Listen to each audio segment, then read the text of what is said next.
Haleluya! Iyi ni yacu ni ubugingo buhoraho. Mbere na mbere ndabibutsa gukora subscribe, mugakora no kuri like. Subscribe ziradufasha cyane, kandi turabasaba kugira ngo mwite kuri iki kiganiro, kuko ni ikiganiro kimeze nk'aho ari ibonekerwa ryabonetse mu bantu. Haleluya! Hano byari bikomeye cyane. Tugiye kureba igice cya 18 cy'itangiriro, ariko 16 kode ku 18 ureba umurongo mbere baravuze ngo Imana yongera gusezeranya yuko Sara azabyara umuhungu. Hano guteka ntabwo bwa mbere yagarutse hano kwa Aburahamu, ahubwo ari nk'ubwa kabiri. Hano ku 13 turavuga ngo Imana ibwira Aburahamu ko igiye kurimbura i Sodomu. Ntabwo nibuze kubisoma byose, ko nagira ngo mbasomere imirongo ndabwira ngo ni make. Ariko 16 abo bagabo barahaguruka baragenda berekeza amaso i Sodomu. Aburahamu arabaherekeza. Uwiteka aribaza ati, Aburahamu namuhisha icyo ngiye gukora, kuko Aburahamu tazabura guhinduka ubwoko bukomeye bw'umunyamaboko. Hano kwa uteye ku murongo mbere bavuze ngo Imana yongeye gusezeranya yuko Sara azabyara umuhungu. Hano rero reka tuganire kuri iki kiganiro, kutubibutsa gukora kuri subscribe. Icyo kintu cya mbere kidufasha. Nawe reba utetse ibyo kurya, wamara kubiteka utekera abana. Umwana umwe akagenda agatega imodoka imwe ijyana Kigali, akajya Musanze, undi akajya Gitarama, undi akajya ahandi. Wamara guhisha ugasanga hari nk'umwana umwe gusa. Niba watekeye abana 8 n'abakozi nka 3, usanga muri abo ngabo ntibarenze 2 bahari. Ese ubwo byagushimisha? Mwaba tubabwira ngo mukore subscribe kugira ngo nimutuza dushyira ibiganiro muze mushobora kubibona. Kandi nk'uko tubivuga, iri ni rya jwi rigaragaza ko abantu bagomba kongera gusubira ku Uwiteka. Uwiteka niwe gihome cya kinkingira, ibyo tuzabigeraho. Urasanga ko ari nayo bidukingira, ariko tutagomba gutinya imyambi y'umwami Satani, kuko turi mu isi y'ibigeragezo, nta tuzabihungira. Ahubwo icyo tugomba kureba ni ukumenya ngo nimba ndi kumwe na Yesu. Muzere mu 9 n'umurongo wa 6 muri hano hari iki nuko Uwiteka. Uwo umuntu umwe ari kuvuga ngo umuntu hano hari iki, umusazi ariko musengero aravuga umuntu yaguhanya ko. Ariko mu bigaragara koko tugende mu kuri, umuntu yaguhemukira da. Ntabwo tugomba kwirata ku bantu ngo dufite ubutumwa bwiza, ngo dufite Imana. Imana ishaka kugira ngo twirate. Burya abanyamaboko ntabwo birata, ahubwo berekana ibikorwa, kandi niyo babashimagije ntabwo bishyira hejuru ngo batume ngo bariho. Bishima gake bagakomeza.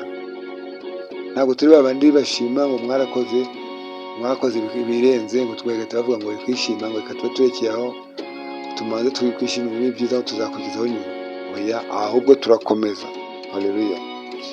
Hano rero igice cya 18 ntabwo tuza kugisoma cyose, ariko tugiye kubabwiramo amagambo ateye amatsiko, namwe muzayisomera. Hano Uwiteka yaraje amanukira Aburahamu munsi y'igiti cy'umwelayo, ari kumwe n'abamarayika 2. Ubwo bari abantu bangahe? 3. Hari abantu b'amadini benshi bavuga ngo Yesu ntabwo ari Uwiteka, ariko narababaje. Hari umuntu wigeze abona Imana? Hari igihe bavugaga kuri bashaka kuvuga ati Yesu yageze ku isi ko twamubonye, cyangwa nta muntu wabonye Imana. Ibindi bavugaga Imana Data, ariko kuko ntawayibonye. Yewe nta nubwo Imana Data yapfa kuza kuri isi gusa ngo birangire gutya. Si yata gahunda zo ku manywa, usanga ibintu byose byabaye bikuba.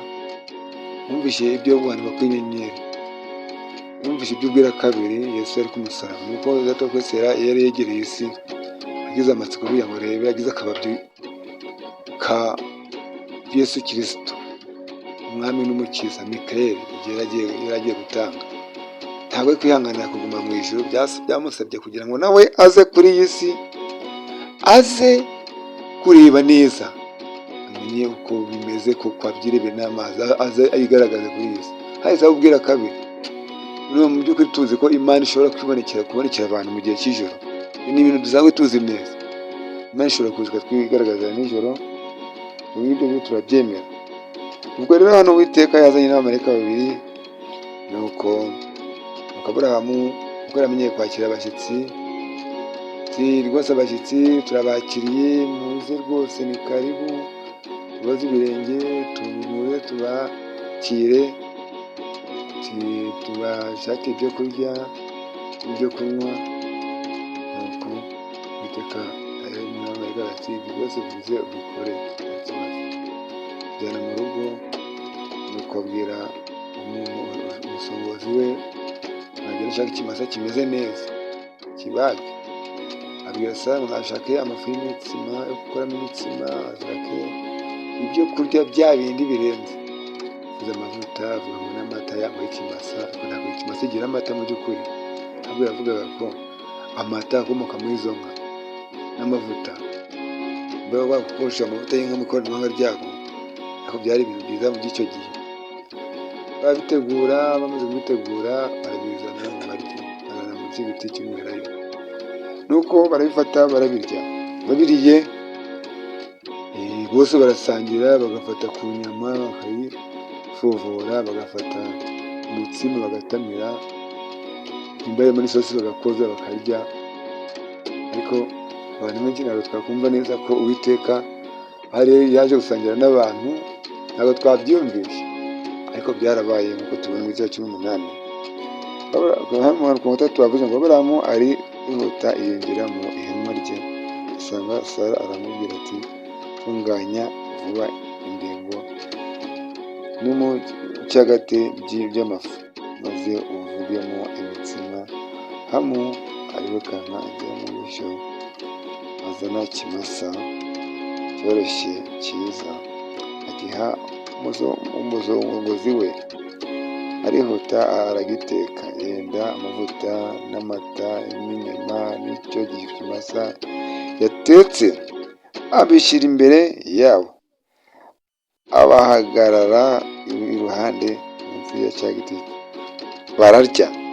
Abantu benshi babibaza ngo ese bararya? Uwiteka we turamwubaha. Nuko Uwiteka aravuga, ahamagara Sara ati ngwino uzane na Sara. Mbwira Sara ati iki ni iki gihe tuzasanga ufite umwana w'umuhungu. Sara ati umugabo wanjye ugiye kumfite hano mu cyane, umugabo wanjye akaba yirengeje igice kimwe ngo narengeje kuko nzabyara.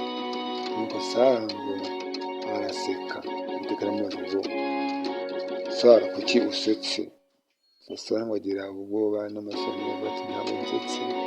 Abivuga mu kinyabupfura, ariko Uwiteka ngo yari abibonye, areba n'ibyo yari arimo. Sara arahakana ati sinsetse, kuko tinyaga. Aramusubiza ati oya urasetse. Uwiteka aramubwira ati ariko Sara rero ntabwo twagenda tutabwiye Aburahamu ibyo tugiye gukora. Nuko baramubwira ku 23 Aburahamu asabira Sodomu. Aravuga ati birare bwo tugiye kurimbura Sodomu, byaramutse bigera mu ijuru. Kubera iki? Sodomu bari abatinganyi, kandi Imana muzi ko yanga abatinganyi kubi.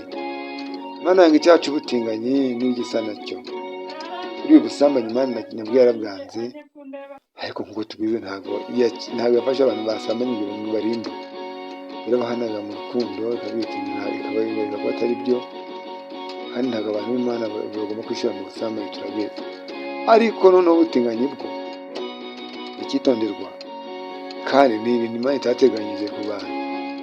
Ubwo rero nibyo abantu ngo baba barivumburiye, abagabo kubana n'abagabo, abagore kubana n'abagore. Ibyo bintu ntabwo biri mu muco w'Imana, nta nubwo Imana izabyemera. Nimba hari ubikora, asaba Imana ibimukureho, ko nabigumaho ntabwo ateze kuzamura ubugingo buhoraho. Niyo abantu babigisha gute bakavuga ngo muhumure ngo muzabona ubugingo buhoraho ngo mu bwa Kristo, ntabwo bizakunda. Reka twikomereze tuvuge ku magambo Sara Aburahamu yabaje Uwiteka. Uwiteka yaravuze ati koko hari abantu bo mugiye kwarimbura. Ati Sara ati Aburahamu ati mfiteho mwene data Loti, kandi rero umwana wankurikiye wagendeye ku byo nagenderagaho, kandi afite abakwe n'abakazana, afite n'abana babyaye. Ati n'inshuti zabo b'abakristo bamaze, hari abantu bakijijwe bagezeyo bakora itorero rikomeye. Ati se hari habonetse abantu 50 mwaharimbura? Ati rwose ntabwo twaharimbura. Habonetse abantu 45, wenda hari Uwiteka mpanga ari kuvugana nawe n'Uwiteka umwami Imana yanjye, koko mwaharimbura? Oya rwose. Ati kanongere mvugane n'Uwiteka umwami Imana yanjye mu 30. So wasanze abantu 30 waharimbura? Ati oya. Aramubwira ati dore mpangaye kuvugana n'umwami wanjye ahari, hazaboneka 20. Ati nabo ntabwo nzabarimbura. Ati sinzawurimbura ku bwabo 20. Aramubwira ati ahari haboneka 10. Nawe aravuga ati nabwo ntabwo nzarimbura. Uwiteka arigendera, amaze kuvugana nabo. Aburahamu asubira iwe. Ubwo Uwiteka arangije arigurukira. Ku gice cya 19 hagaragara abamarayika babiri bombi bajya i Sodoma n'i Gomora kuharimbura. Na Loti nawe nabo bamugezeho, nawe arongera abacumbikira. Haleluya! Hahirwa abantu bacumbikira abashyitsi, kandi bacumbikira abashyitsi kubarinda ibyago, bazacumbikiramo n'abashyitsi bari intumwa z'Imana. By'abashyitsi bakacumbikira, ariko babona biteye ikibazo, hagira inzu y'abashyitsi nyine bagomba kubamo. Reka dusoreze aha ngaha. Ciao, mwibuke gukora subscribe kuri channel Ubugingo Buhoraho TV. Buhoraho TV niyo mugomba gukora subscribe. Iyi ni ya channel ibahishurira amabanga y'ijuru, ko Uwiteka hano kwagaragaza ko Yesu ari we Uwiteka uvugwa. Ntabwo data twese ari waje kuganira na Aburahamu kaza akicara bagasangira akamureba n'amaso, ahubwo bigaragara neza yuko ahangaha ari Yesu waje. Tubibutse ko Yesu yazaga mu isi ari Uwiteka, akavuga Uwiteka Imana aravuga ngo turimo umuntu. Uwiteka yagira gute? Byose ni Yesu. Ariko igihe Yesu amaze kuza mu isi, bivuga ko haje umwami witwa Gaburiyeli. Umwami witwa Gaburiyeli niwe wasaga. Igihe cyose Yesu ari mu isi ni Gaburiyeli wasaga. Ku isi ageze mu ijuru bwongeye kugaruka kubonekera Yohana. Ubu kuri isaha rero Yesu arishyira mu ntebe y'imbabazi. Shaka yaza, shaka haza marayika, ariko kubera ko Yesu ari mu ntebe y'imbabazi yo kutureba aho tuba turi, tugira mu buryo bw'idiregite, tuganiriza igihe cyose, ntutubuza gukora ibibi. Niyo mpamvu tudakeneye kwiga, turaza kuvuga kumureba mu ijuru, twumva yaratubwiye maze twumva ijwi riri kutuvugiramo, ahubwo ijwi rituvugiramo mu mutima mu buryo bwa diregite. Haleluya! Abantu muri iyi minsi bafite amahirwe iyo wihaye Imana ukayiha umwanya, Yesu araza akakubamo. Ariko ntabwo ugomba kuza kuvuga ngo ngende ashaka ibi ngibi ngo bigire nabi. Reka dusoreze aha ngaha. Ciao, murakoze. Twari kumwe na Maniragaba Innocent, cyangwa Ubugingo Buhoraho. None turati